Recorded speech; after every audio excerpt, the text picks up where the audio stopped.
안녕하세요. 저는 15도 부장님과 수업 1대1을 맡고 있는 고려대학교 교육학과 안수진이라고 합니다.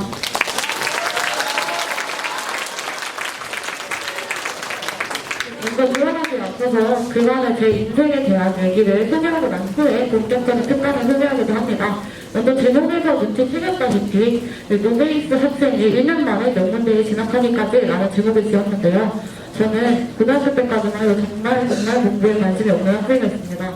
그러게 다니는 학생이 공부에 관심 없어졌다 얼마나 없었겠어 하는 생각도 있겠지만 진짜 못했습니다. 제가 고등학교 다닐 때 인수분해도 못했고 다음식을 쌤도 잘 못했었어요. 네.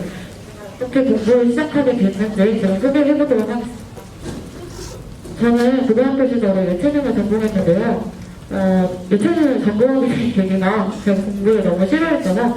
그때 당시에 제 친구가 예체능을 하고 있었는데 수업을 안 하더라고요. 그래서 너는 왜 수업을 안 해? 그러니까 내가 예체능은 수업을 공부를 안 해도 된다는 거예요. 그래서 저는 피아노 전공을 시작했습니다.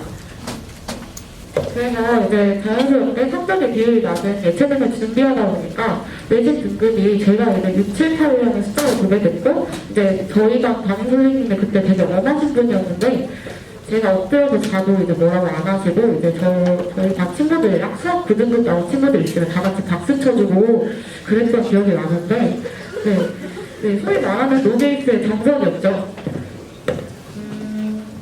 고등학생이던 저는 당시에 제 미래에 대한 명확한 비전이 없었고 얼마나 철이 없었으면 수업 안 한다고 해서 예체능을 시작했어요. 네. 어떻게든 이제 당장 같이 입시라는 사람을 편하게 비켜가고 싶은 마음뿐이었어요. 그래서 이제 공부를 해야 할 동기도 의지도 없었기 때문에 어찌어찌 그 실기 준비하고 하다가 지난달 인대에 피아노 전공으로 입학하게 됐습니다. 근데 20살 되면 좋잖아요. 술도 마실 수 있고, 친구들이랑 놀 수도 있고, 아무도 뭐라고 안 하니까. 당시에 너무 행복했어요. 이제 다 20살이 됐는데, 이제 제가 아무리 놀아도 노른다 보는 사람도 없었고, 이제 너무 행복한 거예요. 근데 이제 살다 보니까, 제 앞에 닥친 현실이 너무 가혹한 거예요. 당시에 제 기억으로는 제가 어느 날 이제 과 사무실에 우연히 들을 일이 있었는데 거기 이렇게 칠판이 크게 있었어요. 근데 거기 이제 졸업한 선배들 명단이 딱 적혀있고 취업했냐 안 했냐 이런 게 적혀있었는데 아무도 음악적으로 취업을 안 한 거예요. 네. 아니 지방대 인대다 보니까 아무래도 이제 서울에도 날고 기는 사람들 많은데 음악적으로 성공하기가 아무래도 상대적으로 어려웠던 거죠. 그러한 목적도 있고, 계기도 있었고, 또 이제 제가, 거기 다니면서 저희 학교가 조금 유독 분기가 심했는데, 제가 새내기 때 아무래도 이제 단신수업 같은 걸 많이 했어요. 아무래도 1학년이다 보니까, 교수님장 이제 그랜드 피아노를 막 거울마냥 깜짝깜짝 깜짝하고, 이제 선배들이 의자 말라, 과자 사와라 이런 거 있으면 다 해야 했습니다. 그리고 무엇보다 1학년부터 4학년까지 다 듣는 합창이라는 수업이 있었는데 그때 거기서 누구 한 명이라도 노래를 잘 못하면 대학교 때 학생들을 남겼어요. 남겨가지고 너네 고개 숙이지 말고 의자에서 이렇게 한 5cm 떼서 앉아라. 허리 펴고 앉아서 그냥 가만히 앉아있어라. 그리고 이제 딱 욕을 합니다. 욕을 하기 시작해요. 이제 진짜 비속어까지 나오면서 너네 이딴 식으로 음악 할까봐 하지 마라. 근데 지금 와서 생각해보면 제가 그 선배보다는 음악에 소질이 있는 것 같았지만 아무튼 그렇게 그 말이 너무 저는 마음에 비수가 돼서 꽂혔던 것 같아요. 이제 고개를 숙이고 앉아서 생각을 해보니까 제가 지금까지 한 번도 열심히 살았던 적이 없는 거예요. 그때부터 이제 고민을 했어요. 내 인생은 어디서부터 잘못된 건지, 아니면 나는 왜 이런 곳에서 저 사람한테 이런 말을 들으면서까지 이렇게 고개를 숙이고 있어야 되지? 그런 생각이 드는 거예요. 그래서 그때부터 이제 나태에 대한 후회가 막 밀려오는 거죠. 제가 그동안 고등학교 때 한 번이라도 열심히 살았더라면, 조금 애들 공부할 때 공부하려고 따라서라도 해봤더라면 여기서 이렇게 고개 숙이면서 욕먹을 일이 없었을 텐데 하는 생각 때문에 그때부터 살짝 이제 재수를 해야겠다는 마음이 든 것 같아요. 네. 이제 이런 의문이 들기 시작했고 제가 제 인생이 이렇게 망가지게 된 근본적인 이유는 싫어하는 공부를 극복하려고 노력조차 해보지 않고 도망쳤기 때문이었던 거였어요. 근데 그 사실을 인지하고 나니까 처음으로 뭔가를 이제 열정적으로 노력해보고 싶다는 생각이 들었습니다. 결과가 어찌되었든 간에 이제 먼 훗날 돌아봤을 때 인생에서 한 번쯤은 열심히 살았다는 경험이 있어야 되잖아요. 그래서 저는 1학년을 다 마치고 1년간의 한나간 재수생활을 시작하게 되었습니다. 처음에는 인수분해도 모르는 상태로 재수를 시작했지만 정확히 10개월 후 저는 수능에서 인생 최고의 성적을 받을 수 있었고 고려대학교 교육학과에 정시전형으로 채취하게 됩니다.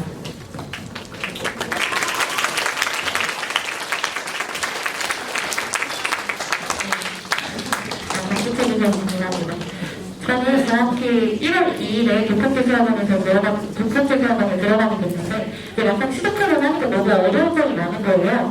이제 제가 당시 목표가 제가 전주 살아서 근처에서 가장 공부 잘하는 학교에 전남대를 가는 게 목표였는데 이제 학원 상담을 갈 때 선생님께서 야 근데 네 성적으로는 1년 동안 노력해도 전남대는 좀 힘들 것 같아 라는 말을 하셨던 기억이 나요. 그래서 제가 근데 그때 당시에 저도 동의했던 게 고등학교 때 해온 게 아무것도 없었어요. 아무것도 없었고 게다가 이제 1년이라는 대학 생활을 하고 나니까 베이스가 아예 없었던 거죠. 공부에 대한 베이스가 없어서 뭔가 시작하려고 해도 아는 것도 없고 체질을 어떻게 잡아야 되는지 모르는 거예요. 그래서 그런 말을 듣고 완전 머릿속이 백지는 되었지만 그래도 한번 용기를 내서 시작해보게 되었습니다. 자, 근데 특히 제가 수학 같은 경우는 제가 시작할 때 제 주변 친구들이 다 이제 현우주의 이런 걸 듣고 있었는데 저는 개념을 중학수학 책을 꺼내서 다항식의 원산을 묵묵하게 공부했습니다. 남들은 다 듣고 싶으니까 골라서 듣는데 제가 들을 수 있는 거는 한 정도이잖아요. 아무래도 저에게 맞는 커리큘럼이 아무래도 적었고 저 같은 사람들은 개념을 주는 커리큘럼이 이렇게 많지 않았기 때문에 처음에는 제가 무작정 개념을 중학수학 책으로 인수분해 같은 것도 다 독학했습니다. 제가 그리고 또 하나의 어려운 점은 제가 생각했던 독학재수하는 시스템이 지금 여러분이 지금 열심히 공부했던 이 탑스카이 캠프의 연애시간 공부 시스템이랑 굉장히 비슷했는데 제가 그때 당시에는 이제 한 번도 1시간 이상 책상에 앉아서 공부를 해본 적이 없어요. 그래서 이제 그 14시간 동안 앉아서 공부를 하는 게 너무 막막한 거예요. 그래서 아무래도 너무 단점도 되고 그러긴 했는데 이미 내가 재수학을 끊었고 여기 다니기 시작했고 돈 냈으니까 여기 시작한 김에 그래도 뭐라도 후추해보자 하는 마음에서 첫날에는 무조건 앉아있기부터 시작하고 개념을 중학생들을 열심히 풀었습니다. 근데 이제 며칠 동안 그렇게 어떻게든 안타깝게 버티면서 생활하다 보니까 2월부터는 의식하지 않고도 그냥 자연스럽게 앉아서 공부를 할 수 있게 됐어요. 근데 남들보다 늦게 공부를 시작한 만큼 불안함과 초조함 같은 거는 아무래도 쉽게 떨쳐지지가 않잖아요. 남들이 진짜 개념 끝나고 기출문제 때 저는 개념을 중학수학 하는데 얼마나 불안했겠어요. 그래서 저는 이제 게다가 이제 매일같이 똑같은 생활을 하는데도 5월까지 수학 개념을 보고 있는 거예요. 이제 11월 수능을 봐야 되는데 5월까지 개념을 못 끝냈어요. 그래서 너무 이제 불안하고 남들 아무리 노력해도 남들하고 격차가 줄어들지가 않는 것 같아서 근데 그때 저한테 처음으로 셀렉트가 찾아오게 됐는데 제가 되게 긍정적인 편인데도 그때는 많이 우울하고 힘들었던 것 같아요. 근데 평소처럼 공부하러 안 가도 책을 읽어도 매일매일 안 배우고 스트레스성 두통이 너무 심해져서 30분도 제대로 집중을 못하는 거예요. 그래서 이 슬럼프가 지속되니까 이제 안 되겠다. 이걸 극복을 해야겠다 싶어서 제가 생각해낸 방법이 여러분들 잘 아시는 넥타이즈인데요. 넥타이즈란 자신의 인지 모방에 대해 생각하고 자신이 아는 것과 모르는 것을 자각하고 스스로 문제점을 찾아내고 해결하며 자신의 학습 과정을 조절할 줄 아는 지능과 관련된 인식이라고 합니다. 제가 이 넥타이즈를 어떻게 활용했냐면 제가 지금 큰 불안을 하고 초대를 하는 이유는 당장 눈에 보이는 효과가 없기 때문이기 때문에 내가 아는 다른 사람이었어도 나 같은 사람이었으면 똑같이 힘들었을 것이고 내가 지금 이 정도까지 해내는 것도 충분히 대단하네요. 스스로를 다독이면서 원래 페이스를 되찾으려고 노력했더니 이제 자연스럽게 슬럼프가 해결이 되어 있습니다.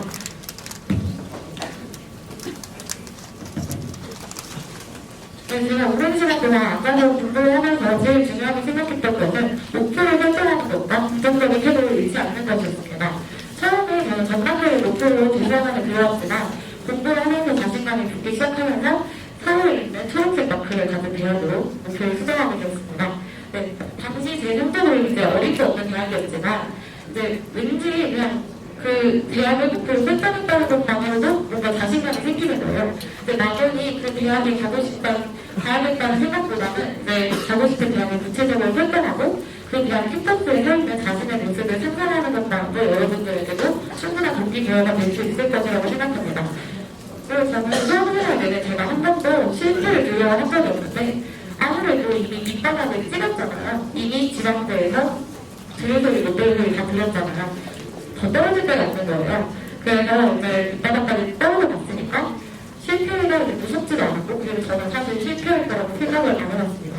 네, 제가 내가 이렇게나 열심히 공부를 하는데 과연 수능을 이렇게 맞출 수가 있을까? 라는 생각이 들었어요.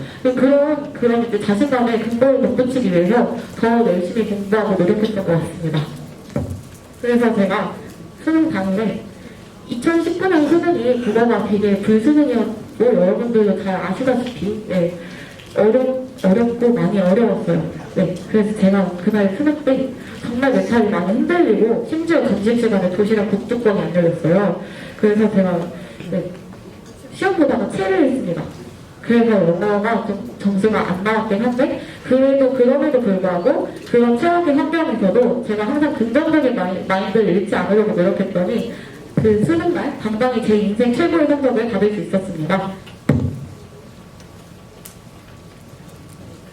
자, 그러면 공부를 어떻게 했느냐, 다음으로 공부 방법에 대해서 얘기를 해보려고 하는데 반복별 공부법은 앞에서 매트 선생님들이 많이 말씀을 해주셨을 것 같아서 전반적인 공부법과 계획을 어떻게 수립해야 되는지에 대해서 알려드리도록 하겠습니다. 그래서 전반적인 공부법은 저 같은 경우는 월 단위 계획과 주 단위, 일 단위 계획을 모두 작성했습니다. 이때 월 단위나 주 단위 같은 거시적인 계획들은 이제 좀 짜잘짜잘하게 너무 큼지막하게 어떤 교재 끝내기, 인간 끝내기 이런 식으로 작성했고, 2단위 계획은 30분 계획표랑 유사하게 되게 시간별로 해야 할 일을 촘촘하게 작성했어요. 이제 시간 안에 끝내지 못하는 공부는 자투리 시간을 활용해서 어떻게든 하루에 정해진 계획을 마무리하려고 노력했습니다. 이때 주의해야 할 점은 너무 무리한 계획은 오히려 독이 될 수 있다는 점이에요. 입시는 장기적인 과정으로 준비해야 되는 레이스이기 때문에 컨디션 조절을 해가면서 무리하지 않게 학습을 하는 것도 중요합니다. 그리고 공부 커리큘럼 세울 때 여러분들이 진짜 많이 실수하는 부분이 있는데 제가 작년에 교수학원에서 멘토를 운영하면서 느낀 점인데 학생들한테 공부법을 알려주면 그걸 똑같이 따라하려고 하더라고요. 근데 다들 저보다 머리 좋고 저보다 진도도 많이 나가셨고 다 공부 방법이 다를 텐데 그거를 그대로 따라하면 그게 과연 자신한테 그대로 들어맞을까요? 자, 이거 공부하면서 공부법 같은 경우는 자신만의 공부법을 찾는 게 굉장히 중요합니다.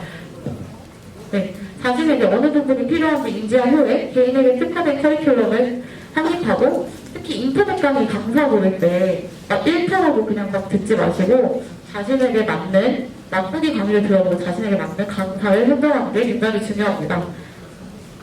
다음은 이제 전반적인 공부법에 대해서 소개를 했던데요. 제가 정시 전형을 준비했기 때문에 수능 공부를 위주로 설명을 하긴 하겠지만 이 방법들이 어느 정도는 이제 본질적인 측면을 다루고 있기 때문에 내신 준비하는 친구들도 들어보면 좋을 것 같아요.